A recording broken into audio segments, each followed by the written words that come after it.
DMP Begum জিয়ার যে এভারকেয়ার হাসপাতাল থেকে রওনা দিয়ে এখান থেকে কুড়িল বিশ্ব রোড হয়ে সেখান থেকে নিয়ে যাওয়া হবে তাকে ফিরোজায়, এবং ফিরোজায় বেশ কিছু সময় অবস্থান করবে এবং সেখানে পারিবারিকভাবে যারা আছেন তারা কিছুক্ষণ রাখার পরে সেখান থেকে বনানী হয়ে দক্ষিণ প্লাজায় নিয়ে যাওয়া হবে।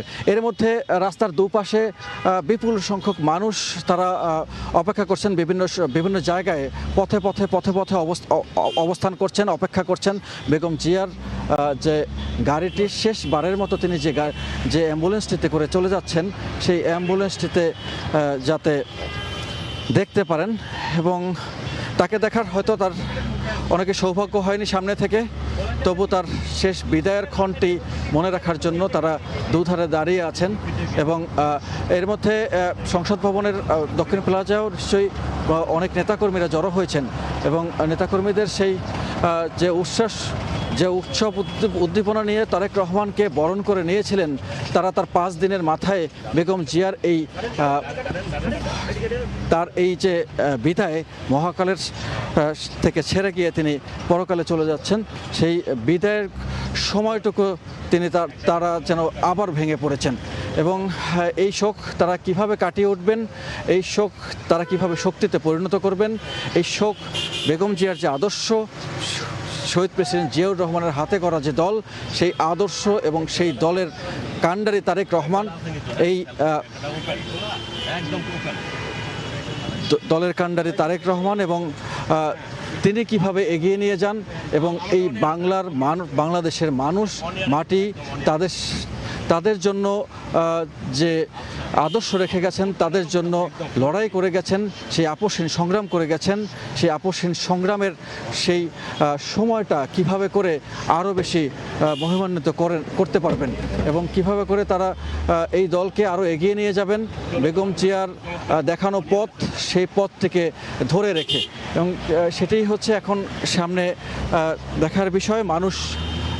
লাখ লাখ মানুষ, কোটি কোটি মানুষ, বাংলাদেশের মানুষ, আপামর জনতা এবং তৃণমূল থেকে কেন্দ্র সবাই যেন তাকিয়ে আছে বেগম জিয়া যেভাবে করে পরিচালনা করেছেন, তার যে দেখানো পথ, দেখানো আদর্শ, সেই আদর্শকে অবিচল রেখে কীভাবে তার দল বাংলাদেশের মানুষকে সামনের দিকে এগিয়ে নিয়ে যায়। এবং বেগম জিয়ার যে স্বপ্ন ছিল, বেগম জিয়ার যে নেতৃত্ব ছিল, সেই নেতৃত্বহীন সেই স্বপ্ন সব কিছু এখন একটি ইতিহাস হয়ে গেছে, এবং সামনের যে ইতিহাস, সেই ইতিহাসটি বেগম জিয়া যা রেখে গেছেন, তার রেখে যাওয়া পথ, সেটিকে এগিয়ে নিয়ে যাওয়ার জন্যই তার দলের নেতাকর্মীদের কাছে দায়িত্বভার দিয়ে গেছেন।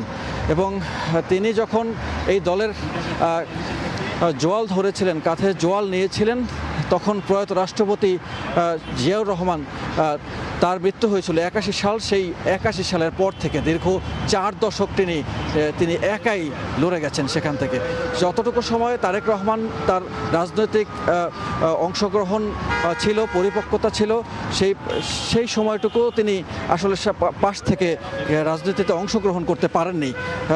দীর্ঘ 17 বছর পরে তার এই যে আশা এবং তার যে দেশে ফিরে আসা, সেই দেশে ফিরে আসার মধ্য থেকে মানুষজন আবার নতুন করে স্বপ্ন দেখছে এবং নতুন করে আশার বীজ বুনতে শুরু করেছে। ঠিক সেই সময় বেগম জিয়া চলে গেলেন। বেগম জিয়া কাঁদিয়েছেন, বেগম জিয়া মানুষকে আশা দেখিয়েছেন, বেগম জিয়া তার দীর্ঘ রাজনৈতিক ক্যারিয়ারে 3বার প্রধানমন্ত্রী হয়ে দেশের মানুষের জন্য লড়েছেন, দেশের মানুষের জন্য করেছেন, ভাত এবং কাপড়ের জন্য জয় করেছেন। এই দেশের আপামর জনতা যারা ছিল একদম গরিব, সেই গরিব মানুষদের জন্য তিনি নানান কর্মকাণ্ড করে রেখেছেন। নারীদের জন্য যে শিক্ষার ব্যবস্থা করেছেন, অবৈতনিক শিক্ষা, সেটি নারী জাগরণের এক অনন্য উদাহরণ হিসাবে তৈরি হয়ে গেছে। এবং তারই পথ ধরে আজকে বাংলাদেশের যে নারীরা আছেন, সেই নারীরাও আজকে এখন কর্মক্ষেত্রে উজ্জ্বলভাবে প্রতিভার স্বাক্ষর রাখছেন। এবং সেই পথটি বেগম জিয়ার দেখানো পথ। এবং বেগম জিয়া তিনি এই মুহূর্তে শেষবারের মতো তার এভারকেয়ার হাসপাতালে যে রাস্তা দিয়ে তিনি জীবিত এসেছিলেন, সেই রাস্তা দিয়েই আবার চলে যাচ্ছেন, কিন্তু শেষবারের মতো। এবং এই মুহূর্তে বেগম জিয়ার গাড়িবহরটি কুড়িল ফ্লাইওভার পার হচ্ছে এবং কুড়িল ফ্লাইওভার থেকে পার হয়ে হোটেল রেডিসনের দিকে এগিয়ে চলেছে। হোটেল রেডিসনের সামনে থেকে এই গাড়িবহরটি বেগম জিয়ার যে পতাকাবাহী অ্যাম্বুলেন্সটি, সেই অ্যাম্বুলেন্সটি চলে যাবে তার নিজ বাসভবন ফিরোজায়। এবং এই মুহূর্তে আপনি দেখতে পাচ্ছেন যে এই গাড়িটিতেই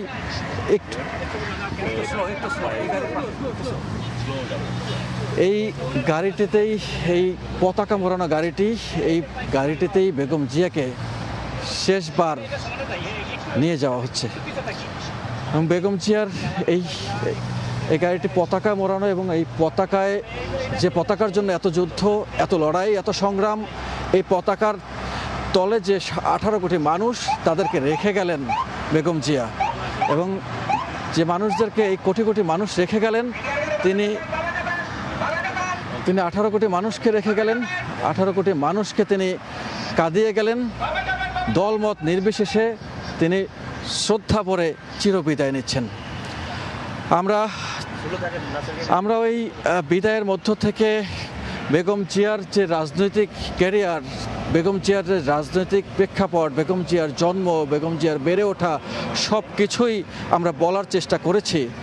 হয়তো আজকেই এই বলাই হয়তো বেগম জিয়াকে শেষ বলা, তার মৃত্যুর দিনের বলা। তবে বেগম জিয়ার সম্পর্কে এই বলা শেষ বলা নয়। এই জন্যই তার যে রেখে যাওয়া যে কর্ম, সেই কর্ম হয়তো যুগ যুগ ধরে মানুষকে বলতে হবে। তার যে আচরণ, সেটি যুগ যুগ ধরে মানুষকে নতুন করে শিখিয়ে দিয়ে গেছে কিভাবে করে একজন মানুষকে অনেক বেশি ঘৃণা এবং তীক্ষ্ণ তীরে বিদ্ধ করার পরেও তাকে একদম নিশ্চুপভাবে প্রতিহিংসাপরায়ণ না হয়ে কিভাবে সহ্য করতে হয়, কিভাবে ধৈর্য ধরতে হয়, কিভাবে দৃঢ়চেতা হতে হয়, কিভাবে একজন গৃহবধূ থেকে একজন রাষ্ট্রনায়ক হওয়া যায়, কিভাবে রাষ্ট্রের ক্ষমতা নেওয়া যায়, কিভাবে মানুষের দুর্দশার কথা বলা যায়। একজন নারী যে শুধুমাত্র নারী নয়, তিনি যে শুধু গৃহবধূ নয়, তিনি যে একজন অনেক উচ্চশিক্ষিত, উচ্চাভিলাষী সেরকম নয়। তারপরও কিভাবে করে একটি রাষ্ট্রকে পরিচালনা করা যায়, দিক নির্দেশনা দেওয়া যায়, একজন মমতাময়ী মা হওয়া যায়, তার সব কিছুর গুণ যেন বেগম জিয়া তিনি দেখিয়ে দিয়ে গেছেন। তিনি তাই মানুষের আদর্শ হয়ে রইলেন। এবং তিনি যখন 91 নির্বাচনের প্রচারণায় গেছেন, দূর দূরান্ত থেকে মানুষজন তাকে দেখতে এসেছেন। শহীদ প্রেসিডেন্ট জিয়াউর রহমান তাকে যেভাবে করে তার খাল খনন কর্মসূচি বা তার দল যখন শুরু করেন, তখন যে তিনি তৃণমূল পর্যায়ে যখন সফর করেন, তখন যখন তাকে দেখতে এসেছিল মানুষ, রাষ্ট্রপতি কিভাবে একদম তৃণমূল মানুষের সঙ্গে গিয়ে মিশে যেতে পারে, কিভাবে ক্ষেতের দিনমজুর এবং শ্রমিক তাদের সঙ্গে বসে খেতে হয়, সেটি যেমন শহীদ প্রেসিডেন্ট জিয়াউর রহমান দেখিয়ে গিয়েছিলেন। মাটি ও মানুষের সাথে কিভাবে মিশতে হয় সেগুলো দেখিয়ে গিয়েছিলেন। সেই পথ ধরেই এই বিএনপির অগ্রযাত্রা, এবং সেই অগ্রযাত্রা থেকেই মাটি ও মানুষের দল হয়ে ওঠে বিএনপি। সেই বিএনপির নেতৃত্ব দিয়েছিলেন এই বেগম জিয়া। বেগম জিয়া নেতৃত্ব দিবেন, সেই নেতৃত্ব আসলে কতটুকু নেতৃত্ব দিতে পারবেন সেটি নিয়ে তার রাজনৈতিক অঙ্গনে শুরু থেকে অনেকেই সংশয় প্রকাশ করেছিলেন। এরকম একজন পুত্রবধূ, একজন গৃহবধূ, একজন শুধুমাত্র পুতুল যার নাম রাখা হয়েছিল, সেই পুতুল কিভাবে এত বড় একটি দেশের এত মানুষের দায়িত্ব নেবেন সেটি নিয়ে সংশয় প্রকাশ করেছিলেন। তবুও তিনি দেখিয়ে দিয়েছেন কিভাবে করে আপোষহীন হয়ে উঠতে হয়, কিভাবে করে অন্যায়ের কাছে মাথা নত না করে উঁচু স্বরে দাঁড়াতে হয়, কিভাবে করে বারবার ভেঙে গেলেও উঠে দাঁড়াতে হয়, কিভাবে করে ধৈর্য ধারণ করতে হয়। তার এসব গুণ, সেই গুণগুলো মানুষের মধ্যে ছড়িয়ে দেওয়াই হচ্ছে এখন তার প্রতি সম্মান প্রদর্শন করা। তার সেই গুণগুলোকে ছড়িয়ে দেওয়াই হচ্ছে তার দলের আদর্শ আরও টেনে নিয়ে যাওয়া। দলের আদর্শ থেকে বেগম জিয়া এবং শহীদ প্রেসিডেন্ট জিয়াউর রহমানের যে আদর্শ রেখে গেছেন, সেই আদর্শের মহিমান্বিত হয়ে সেই আদর্শ থেকে শিক্ষা নিয়ে কেন্দ্র থেকে তৃণমূল তাদের যে নানান রকমের যে অপবাদ আছে, সেই অপবাদগুলো ঘুচিয়ে তারা হয়তো এরকম বিনয়ী হবেন, মানুষের জন্য কাজ করবেন, মানুষের কল্যাণে কাজ করবেন।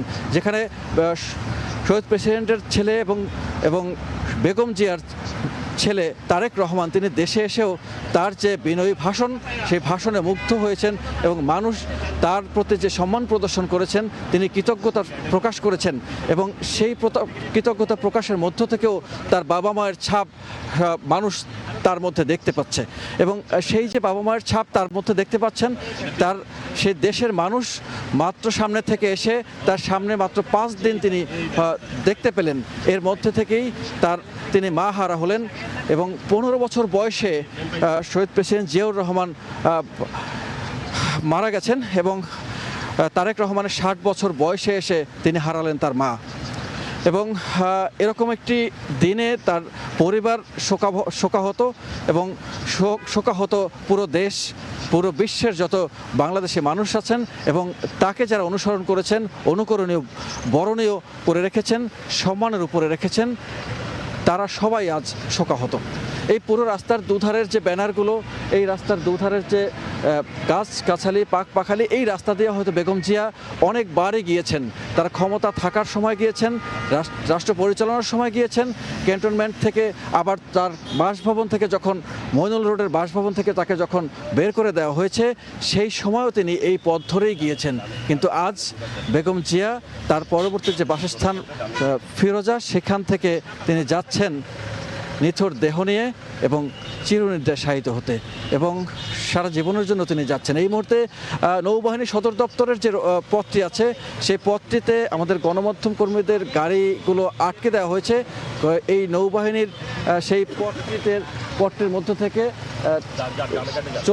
চলে যাচ্ছেন বেগম জিয়া এবং এখান থেকে যে পথটি আছে সেখান থেকে গুলশানে তিনি যাবেন এবং গুলশানের ফিরোজার বাসায় তিনি তার যে শেষবারের মতো আত্মীয় স্বজন যারা আছেন তারা তার সঙ্গে শেষ বিদায় নেবেন এবং তারপরেই জনমানুষের জন্য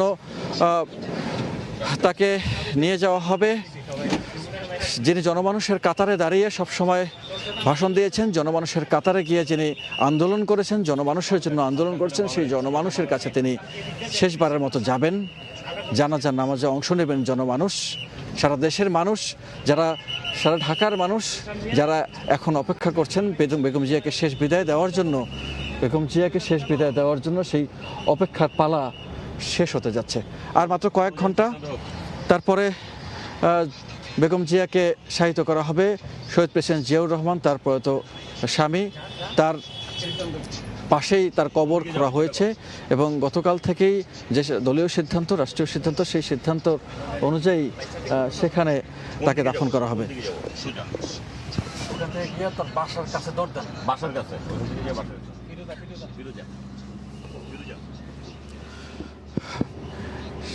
তিনি আরেকটি তথ্য হয়তো কিছুক্ষণ আগে আমি জানিয়েছিলাম, অনেকেই হয়তো সেই কথাটি জানেন না, যে তার আরেকটি ডাকনাম তার জন্ম থেকে রাখা হয়েছিল শান্তি। বিএনপি চেয়ারপারসন এবং সাবেক প্রধানমন্ত্রী বেগম খালেদা জিয়ার মরদেহ বহনকারী যেই রাষ্ট্রীয় নিরাপত্তার মধ্য দিয়ে যে গাড়িবহরটি আসছে, সেটি নৌবাহিনী সদর দপ্তরের ভেতর দিয়ে অবস্থান করে গুলশানের ভেতরে প্রবেশ করবে এবং সেই গুলশানের প্রবেশ করে তার যে বাসভবন ফিরোজা এবং তার সাথেই তার ছেলে বিএনপির ভারপ্রাপ্ত চেয়ারম্যান তারেক রহমানের যে বাসভবন, সেই জায়গাটিতেই আসবেন। এবং এখন পর্যন্ত আমরা দেখতে পাচ্ছি যে রাষ্ট্রীয় নিরাপত্তার মধ্য দিয়ে যেই তার গাড়িবহরটি আসছে, প্রথম মোটরসাইকেলটি আমরা দেখতে পেলাম, তার যে মোটরকেডের অর্থাৎ রাষ্ট্রীয় প্রোটোকলের মধ্য দিয়ে তার যে গাড়িবহরটি আসবে, সেটি ইতিমধ্যেই ফিরোজার অভিমুখে যে সড়কটি রয়েছে সেই সড়কে শুরুর দিককার যেই মোটরসাইকেলগুলো রয়েছে নিরাপত্তা বাহিনীর মাধ্যমে রাষ্ট্রের পক্ষ থেকে, অর্থাৎ অন্তর্বর্তীকালীন সরকার ইতিমধ্যেই যে ঘোষণা দিয়েছিল যে পূর্ণ রাষ্ট্রীয় মর্যাদায় তাকে তার এই মরদেহ বহনকারী গাড়ি এবং পুরো যে মোটরকেড অর্থাৎ গাড়ি বহর, সেটি বহন করা হবে এবং রাষ্ট্রীয় মর্যাদায় জানাজা দাফনের কাজ সম্পন্ন করা হবে। সেই কার্যক্রমের অংশ হিসেবে সকাল থেকেই কিন্তু ফিরোজার এই মাত্র গাড়ি বহরের যে প্রথম মোটরসাইকেল এবং অন্যান্য যে গাড়িগুলো একে একে ধীরে ধীরে ফিরোজার দিকে এগিয়ে আসছে। আমরা সড়কে দেখতে পাচ্ছি ক্যামেরার চোখে যে এই যে গাড়ি বহরগুলো সেগুলো খুবই ধীরে ধীরে কিন্তু প্রবেশ করছে ফিরোজা অভিমুখে যে সড়ক রয়েছে সেই সড়কে। এখানে সকাল থেকেই ভোর থেকেই মূলত সবগুলো বাহিনীর যে সমন্বয়ের কথা বলা হয়েছিল এই পূর্ণ রাষ্ট্রীয় নিরাপত্তা দেওয়ার ক্ষেত্রে তাদের তৎপরতা কিন্তু আমরা সকাল থেকেই দেখেছি। অর্থাৎ বেগম খালেদা জিয়া এভারকেয়ার হাসপাতালে ভর্তি হওয়ার পরে রাষ্ট্রের পক্ষ থেকে তাকে যে বিশেষ নাগরিকের যে সম্মান দেওয়া হয়েছিল সেক্ষেত্রে তিনি স্পেশাল সিকিউরিটি ফোর্স SSF এর যে নিরাপত্তা পান সেই নিরাপত্তা বলয়ের তো রয়েছেই। আমরা এইমাত্র দেখতে পেয়েছি যে ক্যামেরার চোখে বিএনপি চেয়ারপারসন এবং সাবেক প্রধানমন্ত্রী বেগম খালেদা জিয়ার মরদেহ যেই গাড়িটি রয়েছে সেটিকে আমরা দেখতে পাচ্ছি, সেটি প্রবেশ করছে এই ফিরোজার একদম সামনেই চলে এসেছে। জাতীয় পতাকা খচিত এই বাহনেই সাবেক প্রধানমন্ত্রী এবং বিএনপি চেয়ারপারসন বেগম খালেদা জিয়া তিনি আছেন।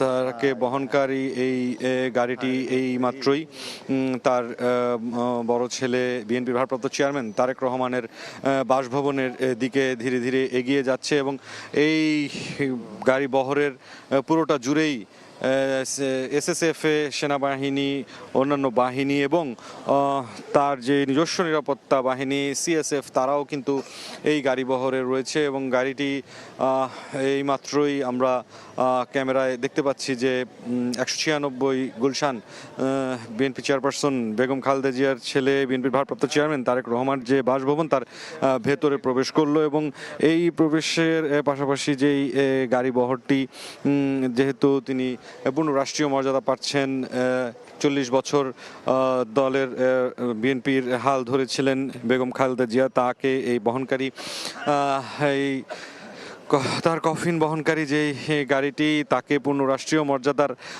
দেওয়ার পাশাপাশি অন্যান্য যে গাড়িগুলো রয়েছে তার দলের এবং অন্যান্য বাহিনীগুলোর রাষ্ট্রের পক্ষ থেকে পূর্ণ নিরাপত্তা দেওয়ার যতখানি প্রয়োজন সেই প্রয়োজন মাফিক সবগুলো গাড়িতেই কিন্তু একে একে এই যে ফিরোজার পার্শ্ববর্তী বিএনপির ভারপ্রাপ্ত চেয়ারম্যান তারেক রহমানের যে বাসভবন তা সেখানে গিয়েছে এবং সেখানে সকাল থেকেই পরিবারের যে স্বজনরা রয়েছেন আমরা ইতিমধ্যেই স্থায়ী কমিটির 3 জন সদস্যকে দেখেছি সেই বাসায় প্রবেশ করতে। ডক্টর মঈন খান, নজরুল ইসলাম খান এবং সেলিমা খাতুন, তাকে আমরা প্রবেশ করতে দেখেছি এই 196 নম্বর গুলশানের এই বাসাটিতে।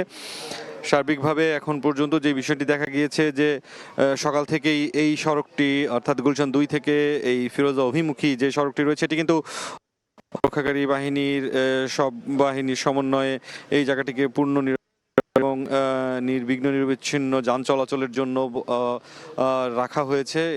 এর প্রেক্ষিতে দেখা গিয়েছে যে অত্যন্ত কঠোর নিরাপত্তা ব্যবস্থাও কিন্তু এখানে বজায় আছে। সবগুলো বাহিনীর সদস্য যারা রয়েছেন তারা এই জায়গাটিতে মোতায়েন আছেন। এই ফিরোজা এবং কেন্দ্র করে বেগম খালেদা জিয়ার তার যে ব্যক্তি জীবন, রাজনৈতিক জীবন, অত্যন্ত দুর্বিষহ জীবন তিনি এই ফিরোজাকে কেন্দ্র করেই তিনি কাটিয়েছেন। 2009-এর নভেম্বরে যখন সেনানিবাসের মইনুল রোড থেকে তাকে উচ্ছেদ করা হয় এবং তারপর থেকেই তিনি গুলশানের এই ফিরোজা যে বাসভবনটি রয়েছে এই বাসভবনেই তিনি অবস্থান করেছেন এবং এখান থেকেই পরবর্তীতে যে গণতন্ত্রের পক্ষে লড়াইয়ের যে সংগ্রামগুলো, যে রাজনৈতিক কর্মসূচিগুলো সেটি অব্যাহত রেখেছিলেন তিনি এই ভবন থেকেই এবং এখানেই তাকে যে মামলাগুলোতে নানাভাবে আসামি করা হয়েছিল এই বাসা থেকেই তিনি বকশীবাজারের যেই বিশেষ আদালত সেখানে তিনি হাজিরা দিয়েছেন এবং এই হাজিরার প্রেক্ষিতে পরবর্তীতে 2018 সালে যখন তাকে জেলখানায় নিয়ে যাওয়া হয় এখান থেকেই তিনি রওনা দিয়েছিলেন। এছাড়াও এই বাসাটিকে কেন্দ্র করে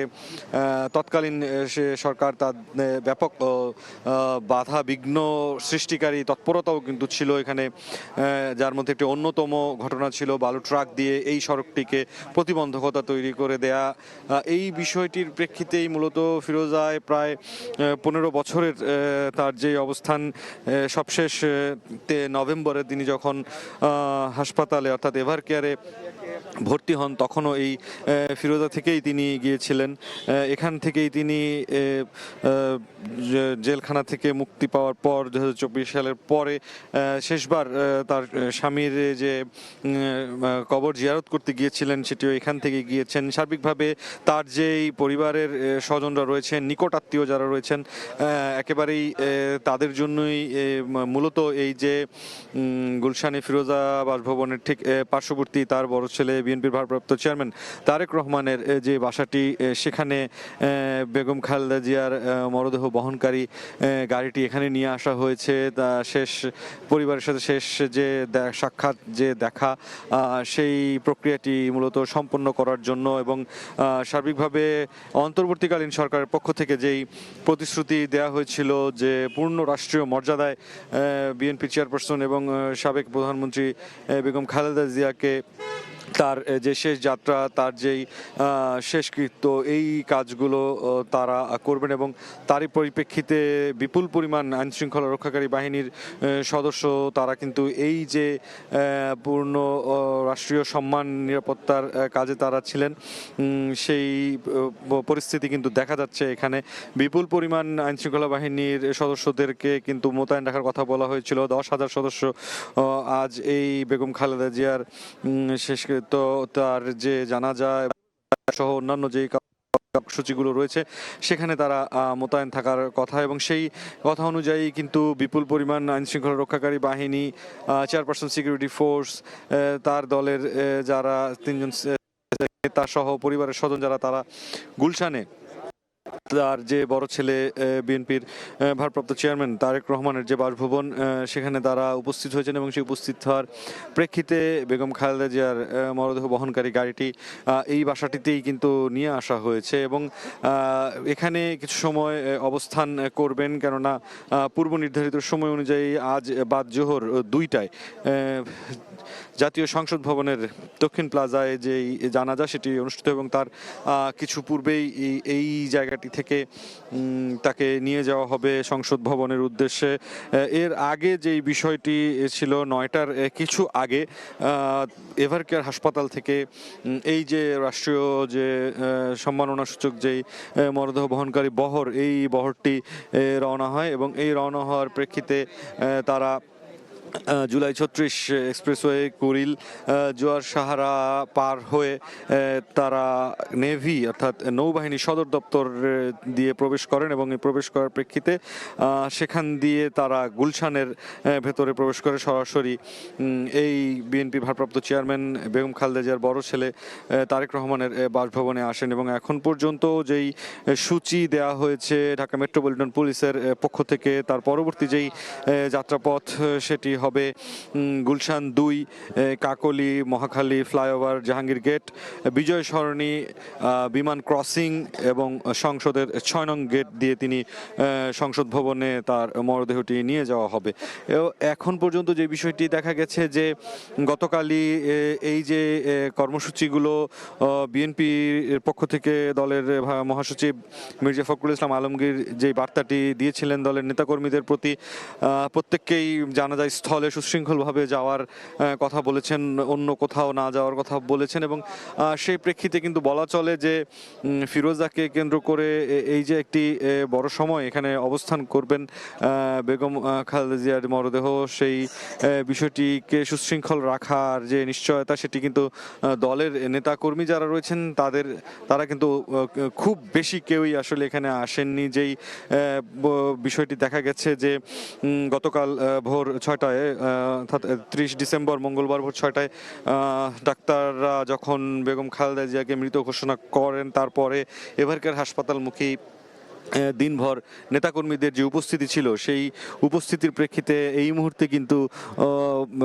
গুলশানে যে ফিরোজা বাসভবন সংলগ্ন তার যে বড় ছেলে বিএনপির ভারপ্রাপ্ত চেয়ারম্যান তারেক রহমানের যে বাসভবন, সেখানে কিন্তু তেমন খুব বেশি ভিড় নেই, কেননা নেতাকর্মীরা দেশের বিভিন্ন প্রান্ত থেকে এবং রাজধানীরও সবাই কিন্তু ধীরে ধীরে জড়ো হচ্ছেন মূলত সংসদের দক্ষিণ প্লাজায় জানাজা যে স্থল বেগম খালেদা জিয়ার, সেই জায়গাটিতে। ইতিমধ্যে আমরা জানি যে বেগম খালেদা জিয়াকে দাফন করা হবে তার স্বামী বিএনপি প্রতিষ্ঠাতা শহীদ রাষ্ট্রপতি জিয়াউর রহমানের যে কবর রয়েছে ঠিক তার পাশেই, এবং সেই কবরের যে কার্যক্রমগুলো প্রস্তুত করার যে বিষয়গুলো সেটিও কিন্তু চূড়ান্ত পর্যায়ে রয়েছে।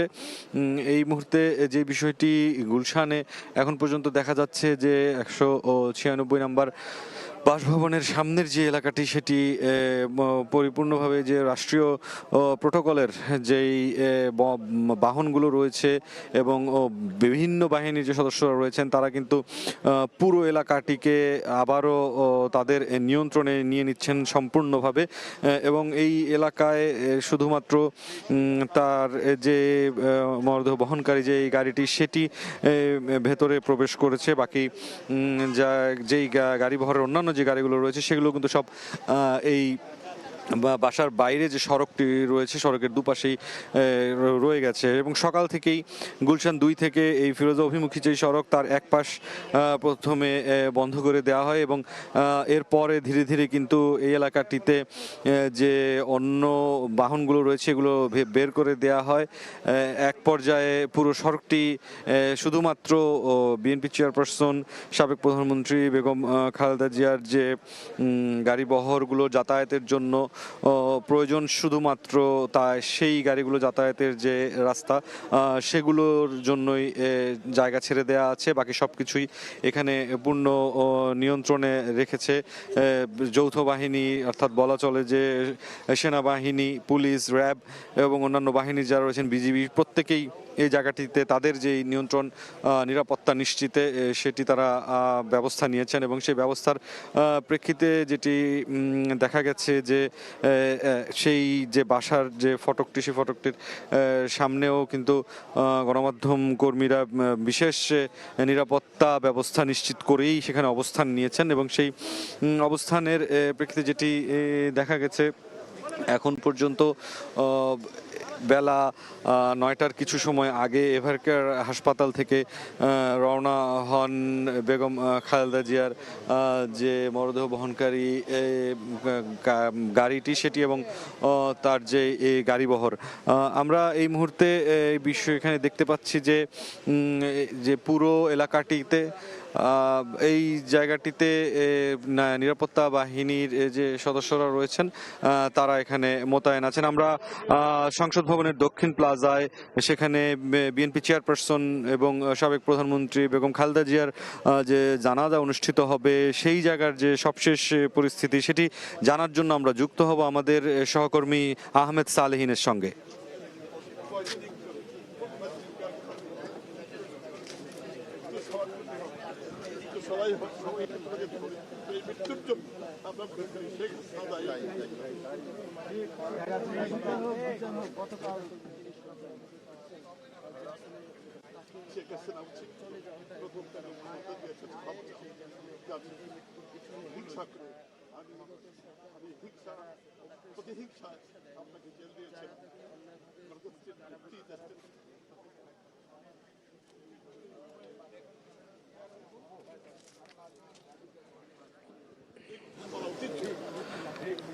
গুলশানের যে দীর্ঘ 15 বছরের বিএনপি চেয়ারপারসন এবং সাবেক প্রধানমন্ত্রী বেগম খালেদা জিয়ার বাসভবন ফিরোজা তার পার্শ্ববর্তী যে বাসা, বিএনপির ভারপ্রাপ্ত চেয়ারম্যান তারেক রহমান তার বড় ছেলে, সেই বাসাটিতে এই মুহূর্তে বিএনপি চেয়ারপারসন সাবেক প্রধানমন্ত্রী বেগম খালেদা জিয়ার যে মরদেহ সেটি এই মুহূর্তে অবস্থান করছে। রাষ্ট্রীয় যে পূর্ণ সম্মান, পূর্ণ নিরাপত্তার যে গাড়িবহর, সেই গাড়িবহর এবং যারা এই গাড়িবহরে রয়েছেন প্রত্যেকটি বাহিনীর সদস্য, রাষ্ট্রের পক্ষ থেকে যারা প্রতিনিধিত্ব করছেন তারা কিন্তু এই এলাকাটিতেই এই মুহূর্তে অবস্থান করছেন। এবং পুরো এলাকায় দেখা গেছে যে সকাল থেকেই অর্থাৎ ভোর থেকেই এই এলাকার নিরাপত্তা নিশ্চিত করেছেন সব বাহিনীর সদস্যরা। এখন যে বিষয়টি দেখা গেছে যে মূলত এই 196 নম্বর গুলশানের এই বাসাটিতে মূলত বেগম খালেদা জিয়ার যে পরিবারের স্বজনরা বিশেষ করে রয়েছেন নিকট আত্মীয়রা, তারা এখানে সকাল থেকেই এসেছেন একে একে। এছাড়াও আমরা বিএনপির 3জন স্থায়ী কমিটির সদস্যকে এখানে প্রবেশ করতে দেখেছি, নজরুল ইসলাম খান, ডক্টর মঈন খান এবং সেলিমা খাতুন। আমরা তাদের এখানে প্রবেশ করতে দেখেছি এবং তাদের মাধ্যমে এখান থেকে গাড়িও প্রস্তুত রয়েছে যারা এই জায়গা থেকে সরাসরি জানাজায় যাবেন তাদের জন্য। এবং সেই প্রস্তুতির অংশ হিসেবে এখন পর্যন্ত সংক্ষিপ্ত যেই শেষ দেখা বিএনপি চেয়ারপারসন সাবেক প্রধানমন্ত্রী বেগম খালেদা জিয়াকে, সেটির প্রক্রিয়া মূলত বাসাটির ভেতরে চলমান আছে এবং তার বাসার সামনে রাষ্ট্রীয় প্রোটোকলের যে অন্যান্য গাড়ি এবং বাহন, অন্যান্য যে বাহিনী সদস্য যারা রয়েছেন প্রত্যেকেই কিন্তু এখানে অবস্থান করছেন। ডাক্তারদের ভাষ্য অনুযায়ী 1 মাস 10 দিন নানাবিধ রোগে আক্রান্ত হয়ে বেগম খালেদা জিয়া চিকিৎসা নিচ্ছিলেন। তার অসুস্থতার কখনো ভালো কখনো খারাপ এরভাবেও বার্তা দেওয়া হয়েছিল দলের পক্ষ থেকে এবং সেই বার্তার পরিপ্রেক্ষিতে সবশেষ গতকাল ভোর 6টায় অর্থাৎ মঙ্গলবার 30 ডিসেম্বর এই যে ভোর 6টায় বেগম খালেদা জিয়াকে মৃত ঘোষণা করেন চিকিৎসক। এবং তারপর থেকে বলা চলে যে নেতাকর্মীদের শোকাতুর বেদনাবিধুর যেই পরিস্থিতি, সেই পরিস্থিতি কিন্তু এভারকেয়ার হাসপাতাল জুড়ে দিনভর দেখা গেছে। সেই প্রেক্ষিতে রাষ্ট্রের সাথে সমন্বয় করে অন্তর্বর্তী সরকারের প্রধান উপদেষ্টা ডক্টর মোহাম্মদ ইউনূস তিনি জরুরি বৈঠক ডাকেন উপদেষ্টা পরিষদের। সেখানে বিএনপির পক্ষ থেকে দলের মহাসচিব মির্জা ফখরুল ইসলাম আলমগীর যুক্ত হন এবং তারপর রাষ্ট্র এবং দল হিসেবে বিএনপি উভয়ের যে সমন্বয়ে এই যে বেগম খালেদা জিয়ার পরবর্তী যেই কার্যক্রমগুলো, তাকে যে শেষ সম্মান দেয়া, তার জানাজা, তার দাফন, এই বিষয়গুলোর ব্যাপারে উদ্যোগ নেওয়া হয়, পরিকল্পনা সাজানো হয় এবং সেই পরিকল্পনা অনুযায়ী যেটি সিদ্ধান্ত নেওয়া হয়েছে যে রাষ্ট্রের পক্ষ থেকে 3 দিনের জাতীয় যে শোক সেটি ঘোষণা করা হয়েছে। সেই শোক চলছে, পাশাপাশি আজকে সাধারণ ছুটিও ঘোষণা করা হয়েছে। দল হিসেবে বিএনপি 7 দিনের শোক পালনের ঘোষণা দেয়। এরপর রাষ্ট্রের পক্ষ থেকে পূর্ণ রাষ্ট্রীয় যে সম্মাননা, সেই সম্মাননার সাথেই বেগম খালেদা জিয়ার শেষ বিদায়ের যে কার্যক্রমগুলো সেগুলো পরিচালনার কথা জানানো হয়। তারই প্রেক্ষিতে আজ সকাল 9টার কিছু আগে এভারকেয়ার হাসপাতাল থেকে রাষ্ট্রীয় যেই মোটরকেড যে সম্মাননার সাথে তাকে এই যে ফিরোজা বাসভবনে, যেখানে সবশেষ 15 বছর অবস্থান করেছিলেন বিএনপি চেয়ারপারসন এবং সাবেক প্রধানমন্ত্রী বেগম খালেদা জিয়া, 2010 সালের নভেম্বরে সেনানিবাসের মইনুল রোড থেকে তিনি উচ্ছেদ হন এবং তারপর তিনি এই ফিরোজা বাসভবনটিতেই থাকা শুরু করেন। এখান থেকেই তার যে পরবর্তী রাজনৈতিক কার্যক্রম সেটি তিনি পরিচালনা করেন। তিনি লড়াই সংগ্রাম করেন এই জায়গাটি থেকেই এবং এখান থেকে দলকে নেতৃত্ব দেন। দল নেতৃত্ব দেওয়ার পাশাপাশি তৎকালীন সরকারের যে রোষানলের শিকার হন, সেই রোষানলের শিকার হয়ে এখান থেকেই মূলত তাকে বকশীবাজারে স্থাপিত বিশেষ আদালতে হাজিরা দিতে যেতে হয়। এখান থেকেই তিনি 2018 সালের জেলখানায় গিয়েছিলেন এবং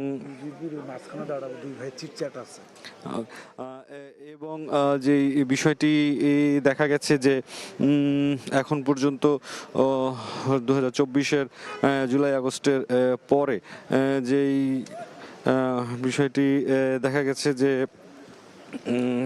তিনি যখন মুক্তি পান, সেই মুক্তি পাওয়ার পরবর্তীতে তাকে যেই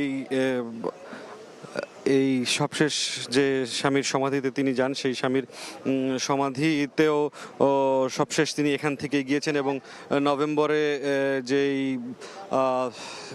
তিনি এভারকেয়ার হাসপাতালে গিয়েছেন, সেই এভারকেয়ার হাসপাতালেও মূলত এখান থেকে গিয়েছেন। সকাল থেকেই এই যে ফিরোজা বাসভবন সংলগ্ন যেই এলাকাটি, এই এলাকাটিতে আমরা সময় টেলিভিশনের পক্ষ থেকে কিন্তু সব জায়গা থেকেই যে সংবাদগুলো সেগুলো আমরা প্রচার করার চেষ্টা করেছি এবং সেই চেষ্টার প্রেক্ষিতে এই এলাকায় আমার সাথে আমার সহকর্মী রয়েছেন নাজমুস সালেহী। তিনি আসলে সবশেষ কি পরিস্থিতি দেখলেন সেই বিষয়টি জানার জন্য আমি আমার সহকর্মী নাজমুস সালেহীকে আমন্ত্রণ জানাচ্ছি আমাদের এই আলোচনায়। সালেহী, সকাল থেকে আপনি তো বিএনপির ভারপ্রাপ্ত চেয়ারম্যান তারেক রহমান বেগম খালেদা জিয়ার বড় ছেলে তার বাড়ির সামনে অবস্থান করছেন, সেখানে আসলে কি দেখলেন আমাদের জানাবেন।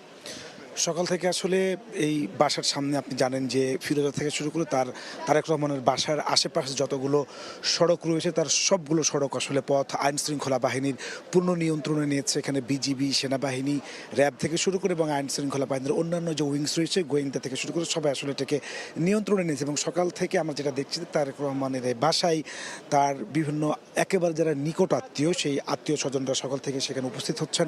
আমরা দেখেছি বিএনপির মহাসচিব মির্জা ফখরুল ইসলাম আলমগীর, মির্জা আব্বাস, রুহুল কবির রিজভী সহ আরও অনেকেই সেখানে এসে উপস্থিত হয়েছেন। এখন মূলত এই বাসার ইতিহাস তো আপনি জানেনই যে ফিরোজার ঠিক পাশের বাসাটা, এই যদিও খালেদা জিয়াকে আজকে ফিরোজায় নেওয়া হয়নি, তার বড় ছেলে তারেক রহমান বিএনপির ভারপ্রাপ্ত চেয়ারম্যান তিনি যে বাসায় আছেন তাকে সেই বাসায় রাখা হয়েছে। অর্থাৎ এই বাসাটি যখন বেগম খালেদা জিয়ার স্বামী প্রয়াত রাষ্ট্রপতি শহীদ রাষ্ট্রপতি জিয়াউর রহমান যখন শাহাদাত বরণ করেন, তারপরে সরকারের পক্ষ থেকে তাকে এই বাসাটি আসলে বরাদ্দ করা হয়েছিল, কিন্তু বিভিন্ন আইনি জটিলতার কারণে তিনি সেই বাসায় উঠতে পারেননি। এবং অন্তর্বর্তী সরকার আসার পর সর্বশেষ এই চলতি মাস কিছুদিন আগে আর কি, খুবই সম্প্রতি গৃহায়ন উপদেষ্টা আদিলুর রহমান সেই বাসার যে কাগজপত্র তার নামে দলিল করে নামজারি করে আসলে তাকে সেই কাগজটি বুঝিয়ে দিয়েছেন তিনি। এখন তার সেই 196 গুলশা এভিনিউ সেই বাসাতে আসলে এখন খালেদা জিয়া তার ছেলে অবস্থান করছেন, তার মরদেহকে আসলে সেখানে রাখা হয়েছে। সালেহ, আমি যে বিষয়টি জানতে চাচ্ছি যে আমরা সকালে আপনি যে ধরনের পরিস্থিতি এখানে দেখেছেন, সব বাহিনীর সমন্বয়ে যতখানি উপস্থিতি ছিল, এটি আসলে সেই তুলনায় কতখানি বাড়লো বলে আপনি দেখছেন?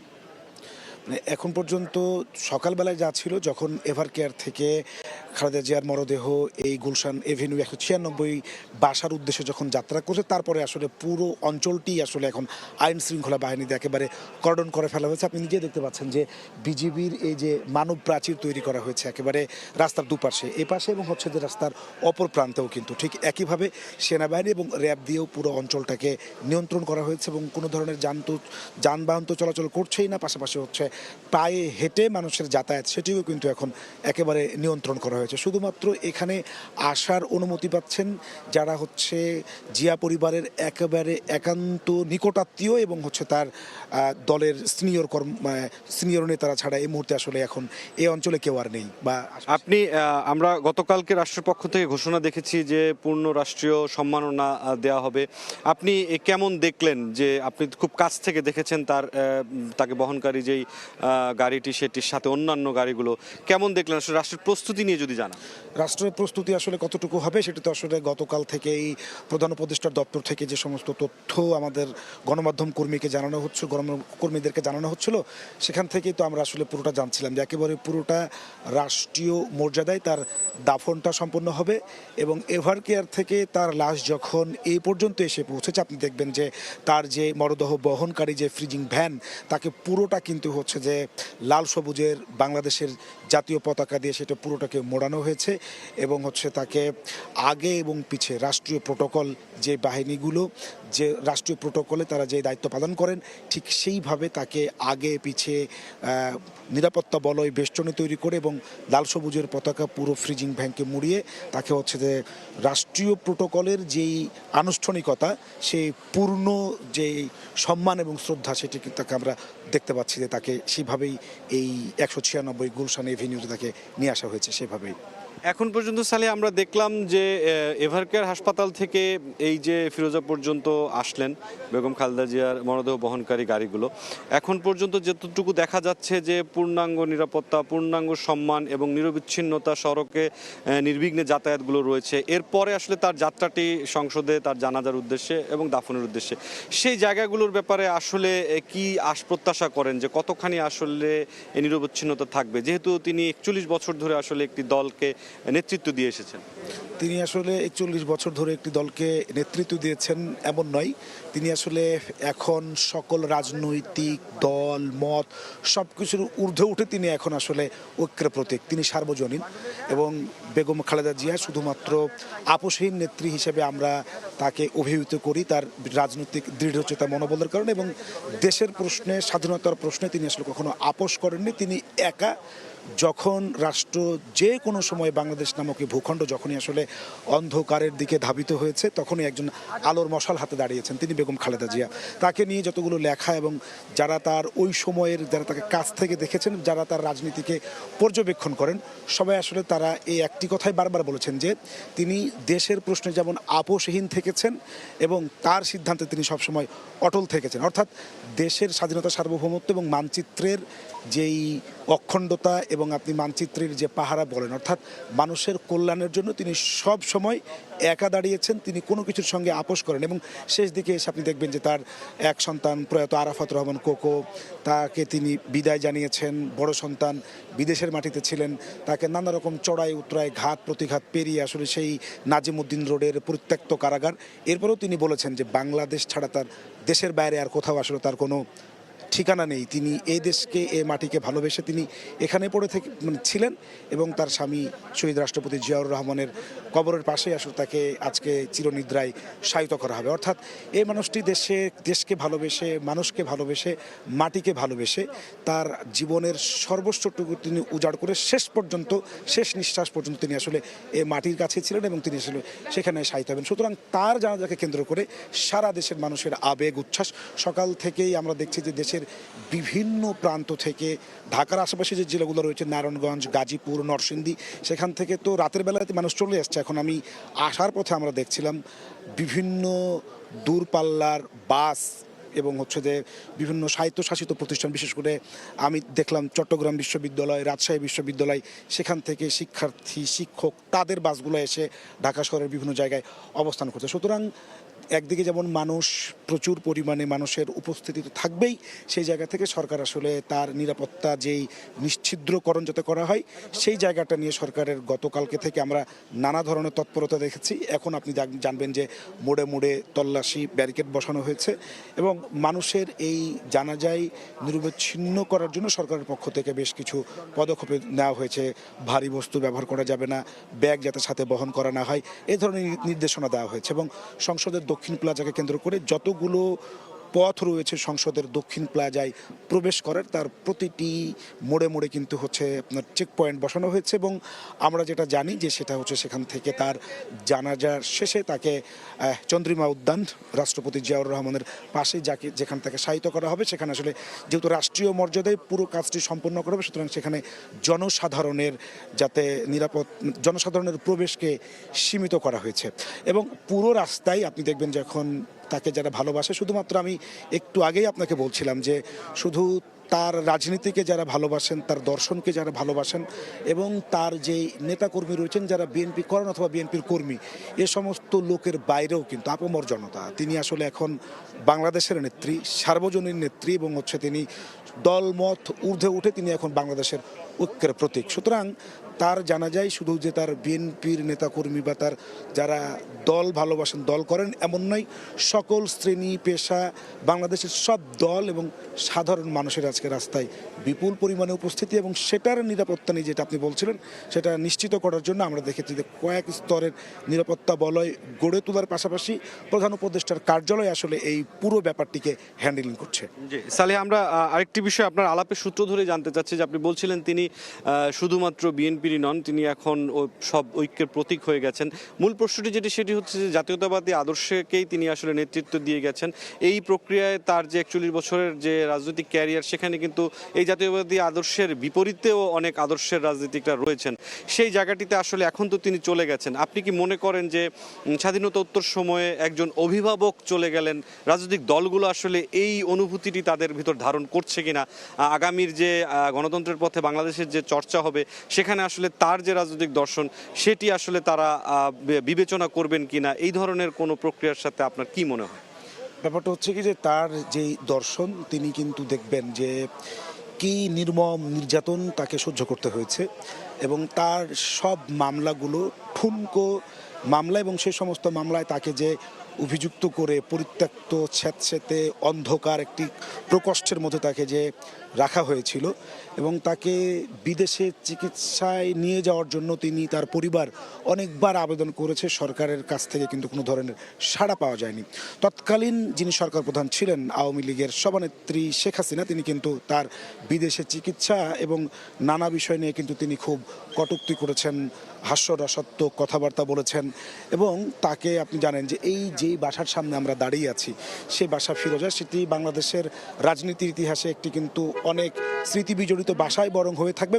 যখন শেখ হাসিনা বাংলাদেশের গণতন্ত্র হরণের একের পর এক নীল নকশাগুলো করছিলেন, সেই সময় যখন বাংলাদেশ থেকে গণতন্ত্রের বাতি একটু একটু করে নিভে যাচ্ছিল, অর্থাৎ একতরফা নির্বাচনের যে আয়োজন ছিল, সেই সময় এই বাসা থেকে কিন্তু তিনি ডাক দিয়েছিলেন মার্চ ফর ডেমোক্রেসি। তো তিনি এই বাসায় শুধুমাত্র তার ট্রাক দিয়ে তাকে আটকে রাখা হয়েছিল এবং আওয়ামী লীগের জ্যেষ্ঠ নেতাদের অনেকেই তখন বলেছিলেন যে এই বাসা তিনি আসলে সংস্কারের কাজ করছেন, যে কারণে সেখানে এসে ইটে বালুর ট্রাক সেখানে নিয়ে এসে রাখা হয়েছেন। এই ধরনের নিপীড়ন নির্যাতন তার প্রতি আসলে চালানো হয়েছে এবং জানেন যে তিনি তার এক সন্তানকে বিদায় দিয়েছেন, অন্য সন্তান 111 সরকারের সময় চরমভাবে নির্যাতিত হয়েছেন এবং তাকে নির্বাসনে পাঠানো হয়েছে ইংল্যান্ডে, তিনি লন্ডনে দীর্ঘদিন ছিলেন। এত কিছু এবং তাকে মিথ্যা মামলা দিয়ে, খুবই জিয়া অরফানেজ ট্রাস্ট যে মামলা পরবর্তী সময় আসলে এই 5 আগস্ট ছাত্র জনতার গণ অভ্যুত্থানের পরের যে নতুন অন্তর্বর্তী সরকার, তাকে আপনি দেখছেন যে খুবই দ্রুত তার ব্যাপারে তাকে সিদ্ধান্ত নিতে হয়েছে সরকারকে, কারণ এবং জাতি আসলে কেউ বিশ্বাসও করে না, কারণ মাত্র 4 কোটি টাকার মামলা ছিল, যে একটা এতিমের টাকা তিনি লুটপাট করেছেন, এই সমস্ত অভিযোগ তার বিরুদ্ধে ছিল।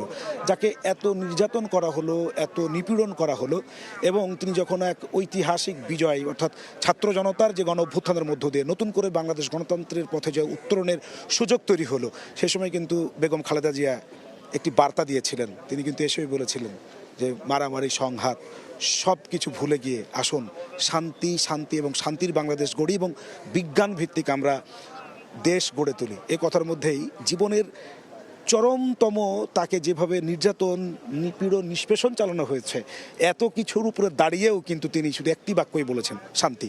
সুতরাং তার যেই দর্শন, আপনি যদি জাতীয়তাবাদ দর্শন বলেন, সেখানে তিনি আর আটকে নাই। তিনি এখন, যেটা আমি একটু আগেও বলছিলাম, যে তিনি পুরো বাংলাদেশের ঐক্যের প্রতীক এবং শান্তির কথা তিনি বলছেন, যে এই মুহূর্তে দাঁড়িয়েও তিনি শান্তি প্রতিষ্ঠার কথা বলছেন। আপনি জাতীয়তাবাদ বলেন, ধর্মনিরপেক্ষতাবাদ বলেন, উদারনীতির কথা বলেন, যত রাজনৈতিক ফিলোসফি বা দর্শনের উপরে ভিত্তি করে একটি দেশ, একটি রাষ্ট্র গড়ে উঠতে পারে, সেটি রাষ্ট্র হয়ে তিনি তার মূল বার্তাটা আসলে দিয়েছেন। সুতরাং দল মত নির্বিশেষে যে মতের, যে পথের, যে শ্রেণীর সমস্ত মানুষকে তিনি আপন করে নিতে পেরেছেন, তিনি শান্তির কথা বলেছেন। সুতরাং বাংলাদেশের পরবর্তী প্রজন্ম, আমরা যারা আমাদের জন্ম যারা 90-এর পরে, তা আমরা কিন্তু আমাদের শৈশবের নেত্রী, আমাদের শৈশবের প্রধানমন্ত্রী বেগম জিয়াকে আমরা সেভাবেই চিনি। এবং বেগম জিয়ার যে দর্শনের কথা আপনি বলছেন, যে এই জায়গাটাতে মানুষ কিন্তু এখন তাকে আরও বেশি উপলব্ধি করবে।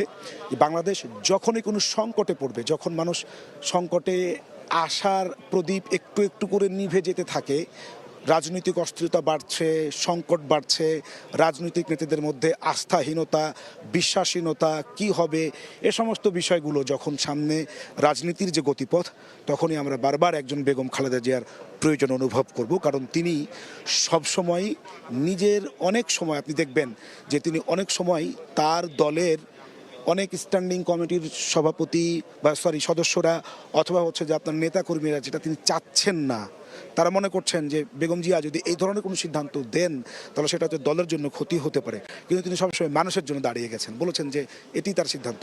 এবং অনেক সময় দেখবেন যে বিশেষ করে আপনি স্বৈরাচার এরশাদের সময় তিনি কিন্তু নির্বাচনে যান নাই। ওই সময় কিন্তু বিএনপির নেতাকর্মীদের চাওয়া ছিল নির্বাচন, এবং তিনি নেত্রী হয়েছিলেন জোটের। সেই সময় তিনি চাইলে কিন্তু নির্বাচনে যেতে পারতেন, অথবা তিনি কোনো না কোনোভাবে মানে রাষ্ট্র ক্ষমতার তিনি খুব ওই সময় ধারণাই করা হচ্ছিল, কিন্তু তিনি বলেছেন যে তিনি নির্বাচনে যাবেন। সুতরাং তিনি নিজেকে একদিকে যেমন নিঃস্ব করেছেন, মানুষের জন্য দাঁড়িয়ে থেকেছেন একদম দৃঢ়ভাবে, এবং ঠিক সেইভাবেই কিন্তু তিনি গণতন্ত্রের উত্তরণের পথে একটুও কখনো তিনি আপোস করেন নাই।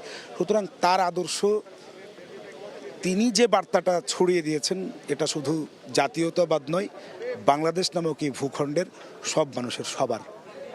আমরা সবশেষ যেই বিষয়টি জেনে নিতে চাই যে শুধুমাত্র সাধারণ মানুষ, তার দল অথবা অন্যান্য ভিন্ন মতাদর্শের রাজনৈতিক দল, শুধু তারাই নয়, আমরা দেখেছি যে বেশ কিছু বিদেশি রাষ্ট্র থেকেও কিন্তু এই যে মৃত্যু সংবাদটি ছড়িয়ে পড়ার পর থেকে তারা তাদের যে বার্তা সেগুলো দিচ্ছেন। তিনি কি বলা যায় যে একজন বৈশ্বিক নেতায় পরিণত হতে পেরেছেন তার রাজনৈতিক ক্যারিয়ার দিয়ে, তার ক্যারিশমা দিয়ে? মূলত যেটি বিষয় সেটি হচ্ছে, আপনি জানেন যে বেগম খালেদা জিয়া মুসলিম বিশ্বের দ্বিতীয় নারী প্রধানমন্ত্রী ছিলেন এবং বাংলাদেশের প্রথম নারী প্রধানমন্ত্রী। সুতরাং এবং তার স্বামী বাংলাদেশের স্বাধীনতার ঘোষক প্রয়াত রাষ্ট্রপতি শহীদ জিয়াউর রহমান, তিনি ছিলেন হচ্ছে যে মুসলিম বিশ্বের ওই সময়ের ঐক্যের প্রতীক। তিনি দেখবেন যে কুয়েতের সঙ্গে ইরাকের যে যুদ্ধ, তিনি কিন্তু সেই যুদ্ধ থামাতে অনেক বড় একটি ভূমিকা পালন করেছিলেন। সুতরাং মুসলিম বিশ্বের এই মধ্যপ্রাচ্য থেকে শুরু করে পুরো বিশ্বে জিয়াউর রহমানের যে ক্যারিশমা ছিলেন, তিনি যেইভাবে একজন সামরিক কর্মকর্তা থেকে এসে তিনি গণতন্ত্রের পথে বাংলাদেশকে যেভাবে নিয়ে গেছেন, সেই সংকটকালীন মুহূর্তে যখন বাংলাদেশে এক ধরনের অস্থিরতা, শেখ মুজিবুর রহমানকে হত্যার মধ্য দিয়ে পাল্টা কু এবং হচ্ছে যে জিয়াউর রহমানকে অবরুদ্ধ করে ফেলা, তারপরে তাকে যখন সিপাহীদের বিপ্লবের মধ্যে এরপর তিনি যখন মুক্ত হয়ে আসলেন, সেখান থেকে তিনি বহুদলীয় গণতন্ত্রের যে প্রবর্তন করেছিলেন, অর্থাৎ বাংলাদেশকে গণতন্ত্রের পথে একটি স্থায়ী ভিত্তি দেওয়ার জন্য তার যে সংগ্রাম। পরবর্তী সময়ে বেগম খালেদা জিয়া তিনি যখন তার এই দলের হালটি ধরলেন, জিয়াউর রহমানের যে রেখে যাওয়া পথ, তিনি কিন্তু সেই পথ ধরে হেঁটেছেন। এবং আপনি দেখবেন যে তিনি যখন এসেছেন তখন বাংলাদেশের নারী শিক্ষার ক্ষেত্রে তিনি যে অগ্রগতি করেছেন এবং বৈশ্বিক পর্যায়ে প্রথমবারের মতো তিনি যখন বক্তব্য দিয়েছিলেন জাতিসংঘের, তিনি সেই বক্তব্যে তিনি কিন্তু ঐক্যের কথা বলেছেন। এবং তার সময়টাতে আপনি দেখবেন যে বাংলাদেশের আমরা যেই জিও পলিটিক্সের কারণে, যে ভৌগোলিক কারণে আমাদের দেশের যে অবস্থানটি আসে, সুতরাং আমরা একটি খুবই আমাদেরকে অনেক কিছু ব্যালেন্স করে চলতে হয়, নানা ধরনের সমীকরণ এখানে থাকে। কিন্তু তার পররাষ্ট্রনীতি আসলে কখনো কোনো দিকে একদিকে হেলে গিয়ে দেশকে জলাঞ্জলি দেওয়া, এরকম তিনি কিন্তু কখনো করেননি। বিশেষ করে আপনি দেখবেন যে ভারত প্রশ্নে যে তিনি এরকম, আমরা অনেক সময় বাংলাদেশের রাজনীতির মধ্যে এক ধরনের কথা এরকম আছে যে ভারত বাংলাদেশের পলিটিক্সকে নিয়ন্ত্রণ করে, অথবা হচ্ছে যে তারা যেভাবে চায় পলিটিক্যাল এই বাংলাদেশের শেপটা আসলে সেভাবে দাঁড়ায়। কিন্তু তিনি কিন্তু এত বছর জেলে থেকেছেন, কারাগারে গেছেন, এবং তিনি কোনোভাবেই কিন্তু তার সঙ্গে আপনি জানবেন যে সুজাতা সিং অথবা তার আগে জাতিসংঘের একজন প্রতিনিধি তারা এসেছিলেন, তাকে বিভিন্নভাবে বোঝানোর চেষ্টা করেছেন, কিন্তু তার যেই নীতি, তিনি কিন্তু সেই জায়গায় অনড় ছিলেন। সুতরাং গোটা পৃথিবীতে একজন গণতন্ত্রকামী নেত্রী হিসাবে এবং একজন গণতন্ত্রের রূপকার এবং গণতন্ত্রকে বিকশিত করার ক্ষেত্রে তিনি সারা পৃথিবীব্যাপী আলোচিত।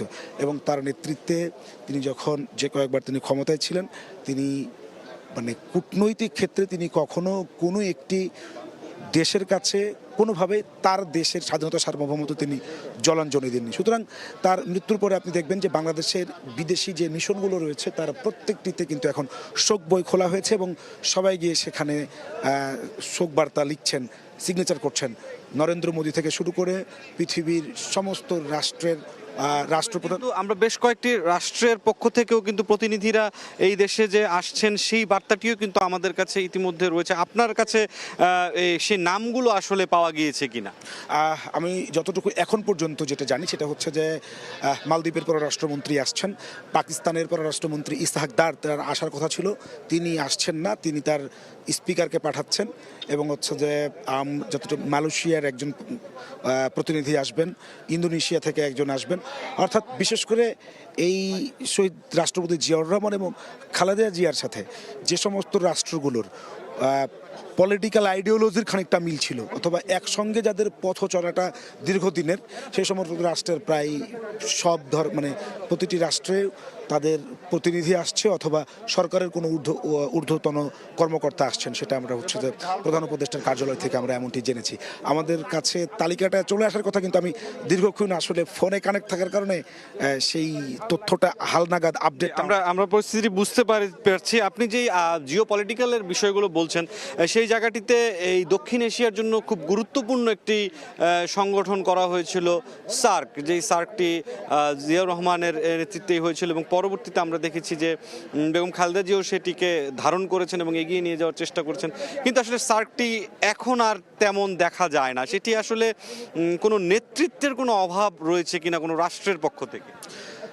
সার্কের আসলে বাংলাদেশের প্রেক্ষাপটে সার্ক জিয়াউর রহমানের নেতৃত্বে যতটুকু এগিয়েছিল, আপনি দেখবেন যে বেগম খালেদা জিয়া যতবার তিনি সার্ক নিয়ে কথা বলেছেন, তিনি শুধু একটি কথাই বলার চেষ্টা করেছেন যে হচ্ছে যে সার্ক এই অঞ্চলের মুক্ত বাণিজ্যের যে অর্থনৈতিক দ্বার সেটি আসলে খুলে যেতে পারে, এবং হচ্ছে যে তিনি বারবার বিশেষ করে ঐক্যবদ্ধ রাজনীতি এবং হচ্ছে যে আপনার এই অঞ্চল ভিত্তিক যে বাণিজ্যের হাব এবং এই অঞ্চল ভিত্তিক যে বাণিজ্য, অর্থাৎ এক রাষ্ট্র থেকে অন্য রাষ্ট্রে যার যতটুকু সুবিধা রয়েছে, যার যতটুকু এক্সেস রয়েছে, এই অঞ্চলের যেই ভূ রাজনীতি, বিশেষ করে বঙ্গোপসাগরকে কেন্দ্র করে এই অঞ্চলের যেই বাণিজ্যিক তৎপরতা, তিনি এইটাকে গুরুত্ব দিয়ে বারবার বলেছেন।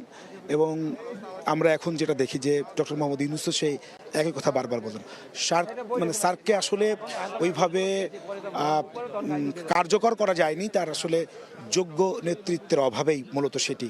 এবং সার্ক বা এই দক্ষিণ এশিয়ার যে একদিকে রাজনীতি এবং অন্যদিকে অর্থনীতি, রাজনীতির বিভিন্ন সমীকরণের কারণে আসলে অর্থনীতিটি এই অঞ্চলের এগোয়নি।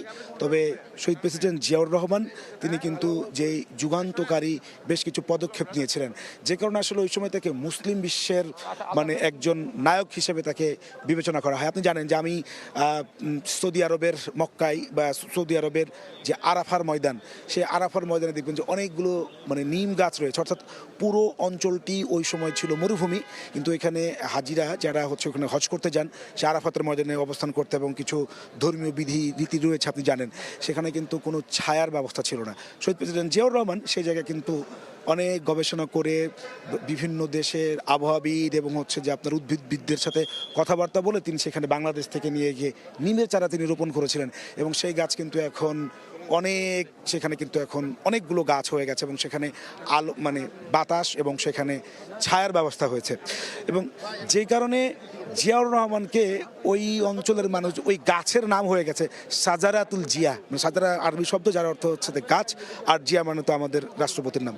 সুতরাং আমি বলতে চাচ্ছি যে বেগম খালেদা জিয়াউর রহমানের রেখে যাওয়া যে কাজগুলো তিনি আসলে করার চেষ্টা করেছেন, তিনি সার্ককে উজ্জীবিত করার চেষ্টা করেছেন, এবং মুসলিম বিশ্বের সঙ্গে তার যে সম্পর্কের যে জায়গাটা ছিল তিনি সেটিকেও চেষ্টা করেছেন। বিশেষ করে আপনি জানেন যে জিয়াউর রহমান বাংলাদেশ থেকে মধ্যপ্রাচ্যে শ্রমশক্তি রপ্তানির যেই সুযোগ তিনি কিন্তু জিয়াউর রহমানের আমল থেকে শুরু হয়েছে, এবং বেগম জিয়ার আমলে সেটা কিন্তু আরও বেশি সম্প্রসারিত হয়েছে, যার সুফল আমরা রেমিটেন্স কিন্তু এখন পাচ্ছি।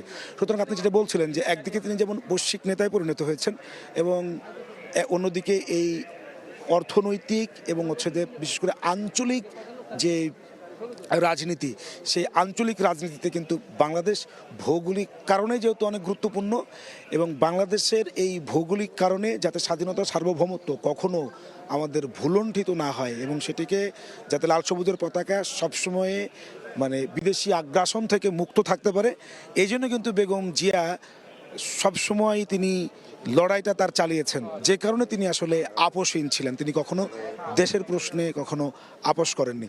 সুতরাং সার্কের যে কথাটি আপনি বলছিলেন, যোগ্য নেতৃত্বের অভাবেই এখনও সেটা কিন্তু সেভাবে রয়ে গেছে। আমরা আমাদের এই মাটির সন্তান, আমরা সেই মাটিতেই আবার তার রাজনীতির প্রসঙ্গে একটু ফিরে আসি।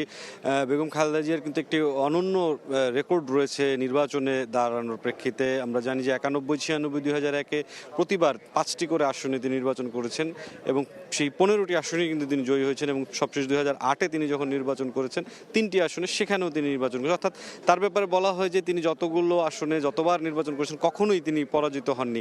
তার এই যে অনন্য যেই এই রাজনৈতিক ক্যারিয়ারের যেই রেকর্ডটি রয়েছে, এটি আসলে কতখানি তার নিজের রাজনৈতিক কারিশমা এবং কতখানি আসলে মানুষের ভালোবাসা, মানুষের ভরসার জায়গাটি ছিল তার কাছে? এই রেকর্ড একমাত্র বেগম জিয়ারই। যিনি আসলে কোনো দিন কোনো নির্বাচনে হারেন নাই। বাংলাদেশে এই রেকর্ড আর কারো নাই। এখন পৃথিবীতে এই রেকর্ড আসলে অনেকেরই মানে আছে কিনা আমার ঠিক জানা নাই। এই রেকর্ড একমাত্র বেগম জিয়ার। তিনি জীবনে যতগুলো নির্বাচনে অংশগ্রহণ করেছেন তিনি তার প্রতিটিতেই আসলে জয়লাভ করেছেন।